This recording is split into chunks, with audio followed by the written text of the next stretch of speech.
of Zion Church. Hello to my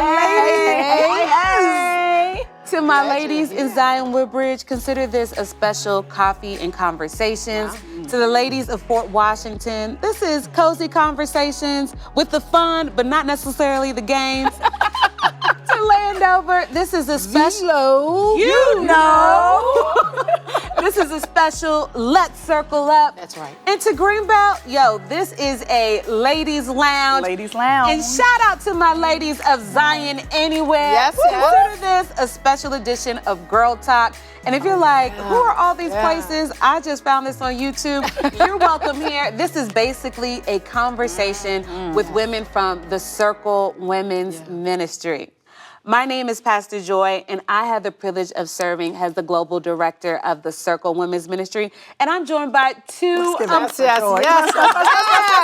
glad to have her. I know I don't like that, but We're working with receiving. We are so grateful. we are receiving. And I'm here with some amazing women who serve on our lead team. Can you all introduce yourself? Sure. And share, how about this? Share your name, the campus that you are currently serving with, and a campus maybe if you've served in the past. Okay. And one thing you love about the Circle Women's Ministry. Wow. Let's start with Janae.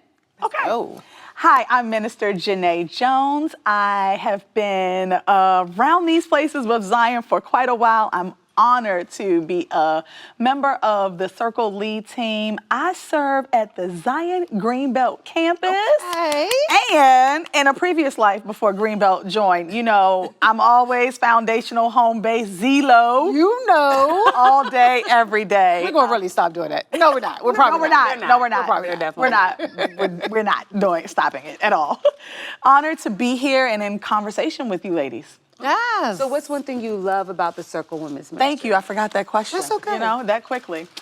I love that the Circle's Women's Ministry extends more beyond conversation and more into cultivating real relationships that serve as a support system for women in our body and beyond our body. And beyond our body. I really like that we put feet on the ground, hands to plow, hearts to hearts, heads to heads, and do life together. Yeah. I really love that. What about you, Jen? All right. Hello, everybody. I am Minister Jennifer Norman, also called J-No. We're not going to go into that. And I serve at the Zion Landover campus. It is so exciting to be here. So I have been so blessed by the Circle because, you know, there has been a church that I attended where there was a very strong women's ministry. And I was so excited to find the birth of the Circle Women's Ministry, even in its previous state, you know, being able to go to the cupcakes and conversations and, you know, and just to know there were glimpses of those, but to watch the formation of it and to watch how intentional we were about creating a circle on every campus because we are one big circle. So for me, that's the thing I love about it. I love that we are present on every campus. Nobody has to say, oh, but I don't go to that campus. Oh, but I'm not there. They can find room for themselves on every campus. I love it. That really is who we are. It is. And you mentioned that we're one big circle. So we're only 3 people that are part of the circle. So, well, let's say our leadership circle, right? So we also want to shout out Pastor Patrice Wooten, Pastor Jackie Kilgore, Angel Booker, BC Fano, Pastor Celeste Kennedy, Ashley Williams. That's us. I think that's it. Did I say Pastor Jackie Kilgore? She said Angel Booker, Pastor Alicia Simmons. Yes. We're so big that sometimes I literally have a list that I have to go through. So Because of that representation everywhere. That's right. Because we really want to be intentional about being inclusive. That's right. Today we want to talk about how we are thinking ahead for 2025. So a couple weeks ago now, we met as a lead team and started praying and planning Lord, as a ministry, what is our assignment for 2025? And I felt strongly that God was calling us to help women amplify their voices, to use their voices, and not just in a flimsy type of way, but intentionally using it for the glory of God, sharing their stories, being able to share the Bible, help lead people to Christ, and amplify their voices to expand the kingdom. Love it. Now, we're a ministry, and so we're here for the women, we're here for the culture, but first and foremost, we're here for God. So when we think about amplifying women's voices biblically, why do you feel that that's important?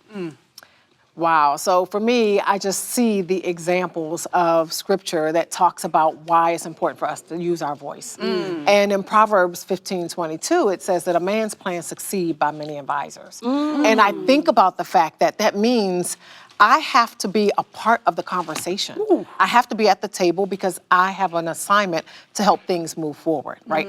Where there are opportunities for me to sit and be able to take in and to be able to add my place, add it.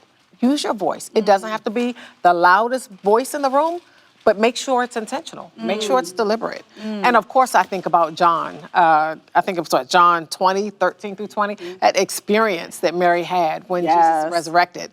That was big, right? That is amazing. And we think about the fact that the first voice to proclaim that Jesus had risen. The good news was a woman.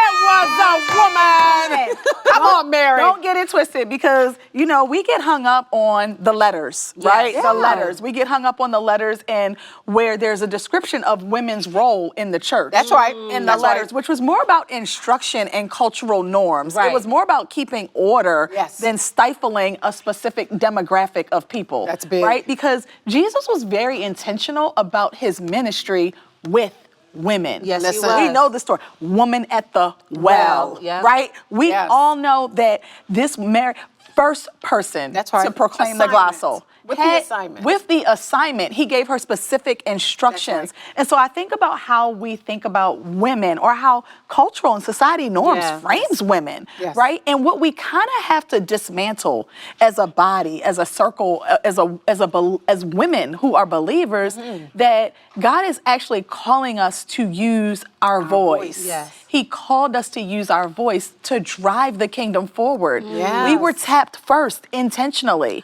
And I also think about intentionally, because we have an intentional description about kind of who women are as wives, right? As helpmates, and we are influencers and we are informers, but that's just not in the constitution of marriage. That is in outside. that's outside. That's everywhere. Okay, that's so can everywhere. I tap in real quick? Please. I love that you use this example because when you think about it, it's not just that she was a woman. Mary was also a woman with a past. Yes. A past that could have discredited her, right? Yes. She used to be possessed by demons. Not Demons. just Not just one. right. A legion. Right? And so in Bunch that of 'em. culture, she is the least likely to even have her testimony believed. Yet Jesus appears to her and says, go and tell my disciples. And so I draw that out to any woman listening here today that feels like, oh, God can't use me That's right. because, you know, I used to be promiscuous. I used to use drugs. I'm known as a liar. Maybe I had an affair when I was married. Maybe I've had my own demons that I had to wrestle with. Know this.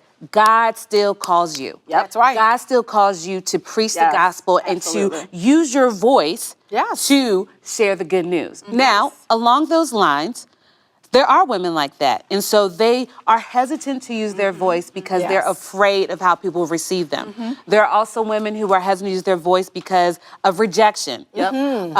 Maybe they think they're not good enough, smart enough, articulate enough, or they're too much. I'm too enough. loud. That's right. The enoughs. That's right. We tired of hearing you in the room. Right. So what do we Here say to comes those such and such. women who have fear for whatever reason? Yeah. How do we help them overcome it or put it to the side so they can be intentional about answering God's call to use their voice to spread the good news? Yeah, you know, so you think about the fact that the things that typically get in our way is unbelief, right? Associated with the backlash, the background of who I am, right? So now I don't believe that I've got the voice. I don't believe that my voice is valuable. And you think about John 20. Mary, to your point, was the one that when she got there, they were like, girl, you don't know what you're talking about. Who? Wait, what did you say? You didn't see him. Right? No, you didn't. Girl, bye. They had to go see for themselves. They said, girl, bye. So you start with the fact that your voice is almost not accepted. Yes. Right? And you have to find yourself feeling like, do I have to prove that? And so when you talk about how do you encourage women to overcome those things so that their voice can be heard and that they recognize the power that it has. Even in a whisper, our voices change rooms. Wow. Our voices soothe children. Yeah. Our voices add into a conversation that ability to say, let's bring it together. And so know that whatever place you're in to use that voice, start with your yes, because that's what God is asking for. Start with Start your with your yes. I love that. And can I add something to that? Yes. Start with the circle he sent you to. It literally just hit me as you were talking that sometimes when we think of using our voice, we think we need this big platform, right? We need to be speaking to thousands of people on Instagram and TikTok, or we need to be on a stage speaking to hundreds of women. The assignment was go tell the disciples. That's it. 12 The now. first thing, 12 folks. now 11, because you know, Yeah, Judas yeah, said yeah, it. you're right. You're right. Bring us back. Bring us back. Bring us back. Right? It was just, hey, go tell them that I'm here. And for some women here, you are afraid because you think it's this big thing to the masses. And he's like, start with your friends. Start right. with your family. Yes. Open Start up. with your coworker. Start with the yes to the people I've already put in your life. That's it. Yes. What you got? So I love to start with your yes, and I love to start with your friends, right? And I'm gonna share a little bit of a personal story right here. People, a lot of us are doing life present but hidden, Wow. seen but invisible. Okay. Ooh, here we go. People know us, but they don't really. They know what we do, but they don't know who we are. I remember being about There's so more to it. 33 years old and gathering up a really small group of friends who I really considered to be tight that did not know a very significant part of my life story and life journey. Me having the courage to, yes, use my yes and share shifted the dynamic and the trajectory of our relationships for the better. It amplified God's role in his place and the victories that he had brought me through in my life. And it helped other people see, like, it wasn't about me, it was about putting God on display. Yes. Yeah. Right? So I think about one of the things that you said, Pastor Joy, when you said put aside our fear, right? A lot of things we're looking for, what you said, Minister Jen, validation. That's right. Right? But the word says that God knew us before he put us in our mother's womb. Yes. Right? Which means that we were validated Yes. Yes. Yes. pre-parent. Pre-earthly Wait a parent. minute. Pre-earthly parent, we were validated. Already been validated. We've already been validated. We've already been chosen. accepted. It also says that he knows the numbers on our head. He is sovereign. The hairs on our head, right? He has them numbered. He's sovereign. He knows the beginning and the end. Yeah. Right? Which means that he knows all the baggage that we're coming to the table with. Yeah. Come So on. when we put fear aside, we don't, like when we literally put fear aside, we are accepting that we've already been validated. I love you and I love you too, but I don't need your validation To do what God has called to me do to do. what God has called me to do. It's nice, but it's not a requirement. It's nice, but it's not necessary. That's it. So you hit on something that I think is really important. You talked about how in your story you brought together a close group of friends to tell them a part of your story. In the circle, community matters to us. It is in our mission statement. We want to help women connect with God and each other, right? It is about your vertical relationship and your horizontal, right? So when it comes to amplifying voices, particularly the voices of women, how does community play a role? What is the benefit and the value of being either with close friends or just with other women and testifying about the good things that God has done, telling what you're going through, the high and the low. Sometimes it's not just about the story of what I've been through, it's what I'm in, and I'm looking ahead to the through. So how You must have been in my house this week. how do those environments help us amplify our voices? Yeah. I think that one of the things that's been so huge about learning how to thrive with community, right? Not just be in it and not be present, but thrive with community and leverage it. It literally, like I think back to the word, we literally forsake peace. Wow. We forsake peace because, one, we don't pray, right? That's what the word says, part. right? But think about if I was doing something and I called you and you alongside to do it with me, because the word also says that plans of one, plans of many. It says, confess your sins to the Lord, but if you're sick, call your brothers. All your brothers and sisters, they may pray for you. Hello? So I think about the fact that a lot of times what we're in, what we've been through and what we're in, like if I can have a sharper iron, why would I do something with a dull blade? Go on. Why? Come on. Well, if I could choose, Wow. if I want to make guacamole tonight, am I picking the avocado that's not ripe? Wow. Not for tonight, because we all know that avocado is going to take a week to get right. I do like some guacamole. So You know what I'm saying? I like I had some avocado toast before I came. But like, I want Yes. to pick what's going to buttress me. What's going to be come on, SAT word. What's going to scaffold me in life? That's right. And community does that because I see myself in every woman that I'm around. I see my past. I see my present. I see my future. That's how great God is, that he's intentional about not just where he sends us, but who he sends to us. Yeah, yeah. Okay. You know, because God wastes nothing. Nothing. He wastes nothing. Nothing. Those experiences we've been through, that hurt we've had, those victories we've had, he wastes none of it. So how do you allow that to benefit community? See yourself in the community. Yep. You've got to see yourself in these spaces. So how do I allow my community to influence how I strengthen myself, put my shoulders back and feel whole, feel secure, right? You think about honesty and trust and how that's built in community, how it's a prerequisite for community to be really healthy.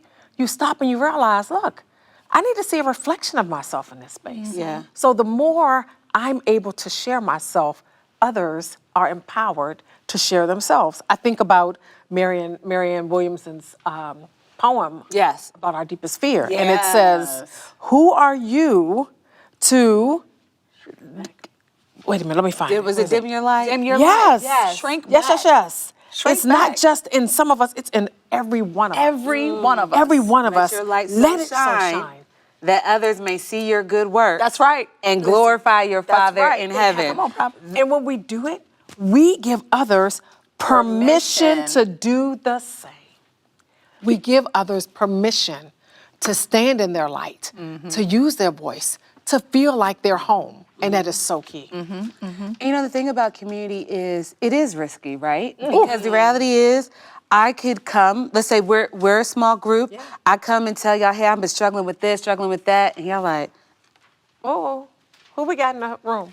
but it's worth the risk because all that has told me is this may not be the community for me in this season, but there has to be another one. Not only that, even if you judge me, just the fact that I'm able to voice it takes away the fear of rejection because I've already faced it. Because I've already faced it. And I Hold love it over me. And Yeah, you can't hold it over me. It's in the light now. Because whatever's in the darkness, that's where the enemy thrives, in he puts it in the light now. darkness. Put it on the So table. now once I bring it to the light, healing can happen. That's right. What gets revealed gets healed. It's Come healed on. every time. Come on. And here's another thing that we haven't touched on in this community conversation is I love what Pastor Battle says, right? Yes. Because once something has been revealed to you, now you have responsibility. You're accountable. Okay, you are accountable. For a lot of us, based on how God designed us, we absolutely need what in the world of ADHD would call the body double. Hello. We need the co-work session. We need the body. Let's make it a layman's term. I need a body double. Yes. Can you come over because I've been struggling to keep my kitchen clean. I need a body double. I need accountability. Just sit here with me while I do this. I Needed a hug. I need a hug. I need and so the reality is like it allows us, I think it's the number one tool. Community is the number one tool that allows us to grow, that allows us to become more conformed in the image of Christ. Because not only do we get to grow, but we also have to learn how to handle conflict the way Christ did. We have to process friction that doesn't reflect council culture. That's right. That's right. Right? Okay, That only okay. happens in community. Now you're there. Okay. How do I disagree with you and still love you and it not be an argument? Come on. Listen. Or And it drama. not be residual. That I'm worried that you're not going to accept me in the spaces or give me an opportunity. But listen to what you said about relationship, right? You said community. God's currency, it's relationship. That's it. That's it. His son died so that we would have relationship with him. Restored, renewed relationship with him. Guess what goes with that? Forgiveness. If love, I ask for forgiveness grace, and I'm granted mercy, it, compassion. there's already restoration. Relationships Wisdom. restored. That's it. I can be safe here.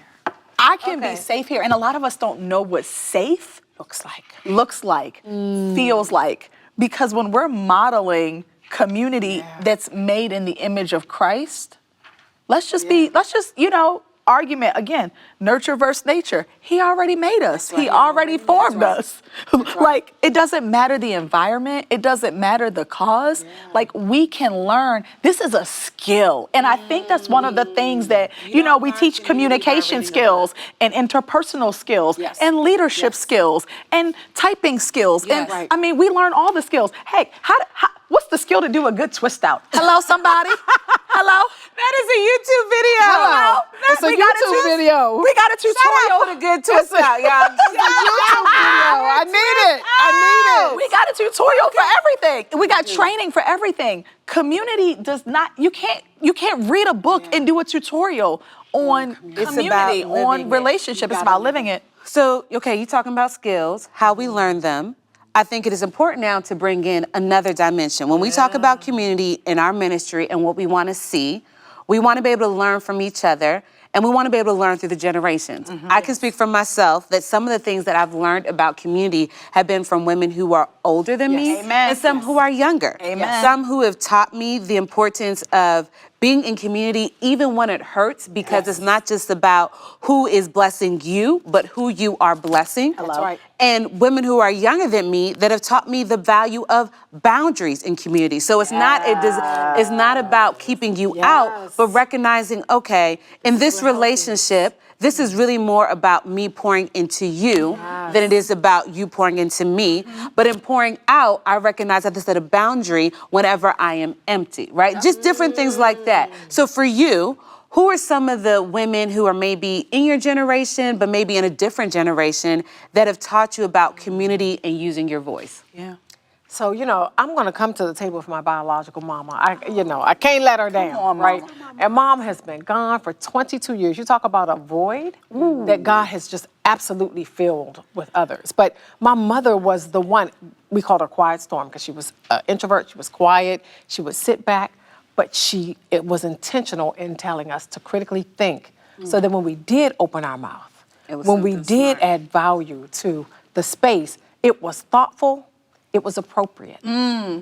So when I think about people who help me, you can be in a room as a woman of God and you can be quiet. Yes. You can be in a room as a woman of God Silence and you speaks can have something volumes. to say. It speaks volumes. And of course, when my mom transitioned, God sent me a spiritual mom. And she is called the Oracle. We call her the Oracle, like from the Matrix movie, because when she opens her mouth, she's so committed to God, convinced of him, that the thing she insisted that we do, have a relationship with God first. He's going to make sure you know what to say when you're there. He's going to show you the reflection of him in you so that you can show that to someone else. Another sister can be blessed by that. We're in a group called Sisters Loving Sisters. It is impactful. It's like another small group because you realize these groups, this community, it's inside and outside. I think about Pastor Patrice Wooten and such the blessing that she is to us on that Landover campus. I was like, I'm gonna tell about 3, and she was 1. Okay, so you took On one. that Landover campus, I mean, she's already statuesque, but she walks in there, she moves through that space. She's one of those women I respect Yes. because she doesn't have to demand it. That's right. I feel that the way that she moves, she talks, the way that she cares Yes. for people, you want to give her respect. That's right. Something in you just says, oh, I need to respect her. Yes. Again, you're not afraid. No, It's just- not at all. That's right. Yeah. Yeah. What yeah. about you? I mean, I think that's amazing, right? Like, little shout out to my oldest baby. Karis had one interaction with Pastor Patrice. Wow. Pastor Patrice is my favorite pastor. She is, the way Pastor Patrice imparted into her. So when I think about, being a millennial, I think about how when we came up, I was really thinking about like Y2K the other day, and perhaps because they're having all these brat parties, and I'm like, oh wow, that's like throwback clothes now. Right. Yes, It is. Like what? We are Okay, definitely older people. Okay, all right. We are absolutely it. Praise the Lord. And I think about the fact that Zion, this church, has been such a blessing because even when I was a younger member in my 20s, we've always been an intergenerational church. I love that. I have been blessed by relationships from women 20, 25 years plus, and I have been blessed by relationships with women 10, 15 years under. That's right. And I think about Titus 2, right? Like sitting at the quilt and learning. And really the beauty of the Bible, if we think about it, it is a collection of journals. It is a collection of, like, literally, it's a collection of journals. Lots of letters. Lots of letters, lots of conversations, thoughts. lots of documentation, right? Like, and we get the benefit of learning from that experience. I believe that what Christ did when we were gifted with the Bible, right, was he told us that we don't have to learn from firsthand experience. We can learn from other people's experiences. To learn. You do not have to suffer. We're not giving out participation trophies for suffering firsthand. Come on. Listen. We are not in the oppression Olympics. Listen, can You're I not say- getting an E for effort. That's something I've learned from the younger generation. Yeah. One of my cousins introduced me to this thing called the soft. I had never. Soft life. Yeah, and she told me about like a year or so ago. Yes. And at first, I'm not gonna lie, I was like, see, this is what's wrong with young people today. This is what's wrong. But I appreciated it because it's not that they're lazy. It's just right. I'm not. if a struggle is not necessary. Now, when I have to work hard and do it, yes. But I'm not gonna struggle as a badge of honor. It was something that I And that's learned. biblical because there is a time for work and a time for rest. There is a season of joy and a season of sorrow. Like there is a time for rain, there is a time, like that is biblical. Yeah, that generation. My daughter came to me and said, "Mom, let me say this. We're not going to struggle unnecessarily. So it's time to change that narrative." I was like, "Okay." Oh, I thought I was the mama. Okay. Yes, ma'am. Yeah, I'll say two people that I have learned, definitely my mom too. Shout out to my mom, Dr. Josephine. love your mom. Come on. I Because just mom can come love through with the word Mom. and she can come through with the work in the kitchen. No, wait a minute. And she could come through with the, "I need y'all to get that part done." I said, "Oh, I know where she get it from." I Bless her. learned leadership I love from my mom.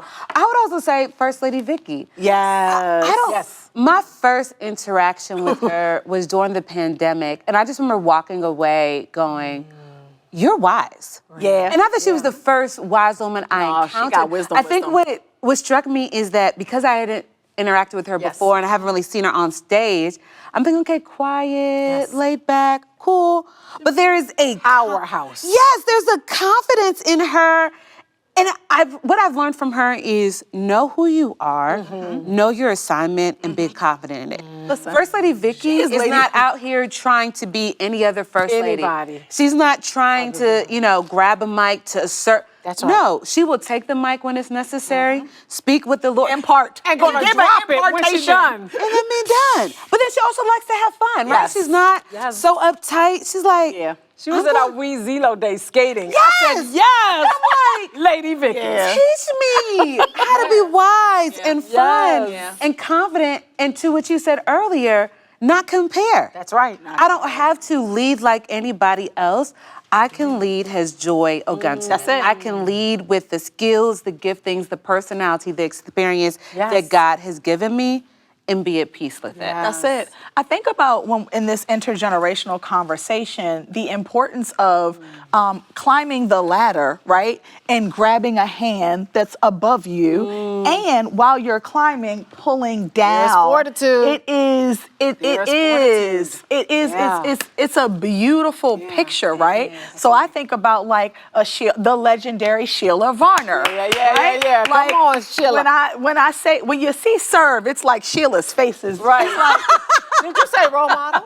Did you say here's the example?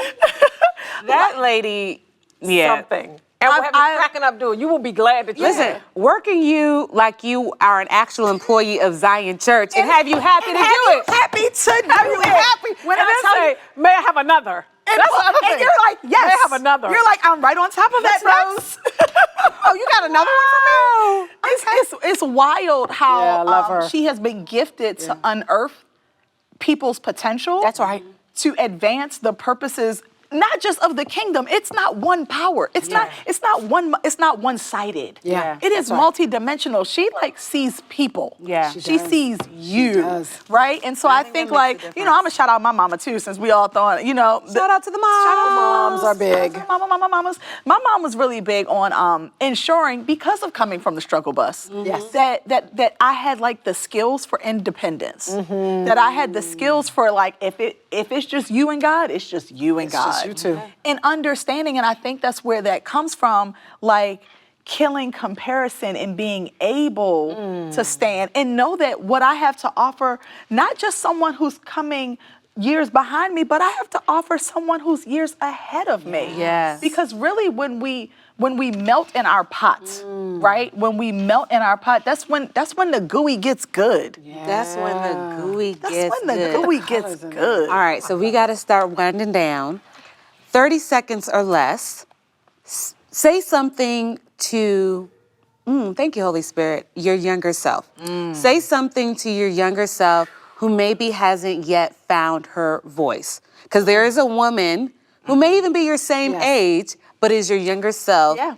Heard this conversation, is like, that's really cute. Of course you can talk about amplifying your voice. You're Minister Jennifer, Right, you're Minister Janae, you're Pastor Joy, you've been doing this for years. It's kind of less than Speak to your younger self, 30 seconds or less, go. It will be okay. It will be okay. It's all right to be a square peg in a round hole. God made room for that. Okay. I love that. Janae? Delayed obedience is disobedience. Peace. That was your encouragement? That's my encouragement. I think I just got hit all over the place. I'm sorry. Jesus, go on now. You know what younger Janae I know what needed. younger Janae needed. Delayed obedience is disobedience. Peace doesn't come without surrender. Wow, that's big. Peace doesn't come without surrender. Surrender. Surrender. Put it down. Okay. Stop. That's my words for younger Janae. Yeah. All right, younger Joy, just do it. It's gonna be hard. You are gonna say things that are dumb. Not because you are dumb, but because you didn't take the time to think about it or you didn't pray about it. You're gonna be rejected. You're gonna feel like you're not enough. But just do it, because there's not just one person. Yeah. There are people who need to hear what God has told you. Yeah. Who need to hear the same message they've heard from several other people, but in your words, with your energy, with all your hand moments, with all your awkwardness. So just do it. Yeah, I love that. I I've pray. taken all of that and put it in my... Younger us, older us needs it. We're so glad this is recorded, because we might have to go back ourselves and get the nugget. Yep. All right, so we started off telling you all that part of this conversation came out of our planning for 2025 and what we have planned. So we want to give you just a little sneak peek. Okay, some of the things coming up that we want you to get plugged into, to make a note, to plan to be a part of. So, Jen, I'm gonna start with you. Talk about what we have coming in February with Love Letters to My Younger Self. Then, Janae, I want you to talk about Slay Your Day. Just a little snippet about that in August. And then I'll wrap it up with Red Lip Diary. Okay? Oh, I love that. All right, go ahead. So, we just talked about what we would say to ourselves. That is a powerful conversation, and we have a lot in store for February. We are going to take that known love month, and we're going to love on ourselves. We're going to write letters to ourselves, to our younger selves, to remind ourselves, look, God still has a purpose and a plan for you. Like, it's okay. And so we are excited. On every campus, we're going to have our campus version of love letters to our younger self. So we look forward to you joining us there. That's going to be powerful. I think we did a little bit of it at Landover in 2024. And they were like, you got to bring that back. And so the power of using your voice is starting with the conversation you have with yourself. Oh, because the conversation with self. Big, the conversation you have with yourself. Yeah, that's real. You got to change what you're saying to Gotta. yourself, so You you gotta can put it in change the the way light. that you see yourself. Yep. Say it. And part of that from it. of changing what you say to yourself is knowing what the Bible says about you. That's right. Real. This is part of why we have Red Lip Diary Bible Study. It is an opportunity for us as women to dive into the Word of God, to look at books of the Bible, women of the Bible, and say, what lessons can we learn from them? To what Minister Janae said earlier, I don't have to go through something to learn from it. That's right. Listen, the women in the Bible went through. They went through, and we can learn from their stories. So coming in April, we're doing Red Lip Diary Bible Study again, and we want you to be a part of it. And then in August, we're coming together globally. In August, we're coming together globally for the Slay Your Day Summit. It's coming back. We took a little break for the retreat this year. Yeah. But in 2025, we've got the Slay Your Day Summit because we know that the collection of a year, when we sit down and we reflect on a year, it is made up by the design of our days. And so this is an opportunity for us to come together globally, all the campuses, to learn from each other, to learn practical, tactical, biblical things to make our day-to-day journeys just a little bit lighter, for us to impart wisdom, for us to learn.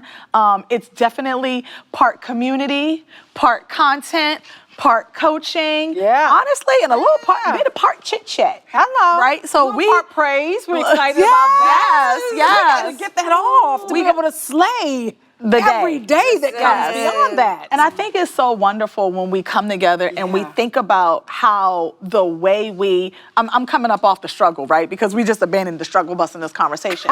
But the way that we elevate navigating through life and the way that we work with the warfare. Come on. Okay? As opposed to fighting against it, working with the warfare, right? And work through it and navigate with it. Our weapons are very different. And when we get sharpened and when we learn how to use the tools that Christ has given us, and our armor is firm, and our shoulders are back, and our head is high, we literally change the world and advance the kingdom. And that's what Slay Your Day is all about. If that did not get you excited, let's go. Email us at zionwomen@zionchurch.org and tell us what else wants to make you come.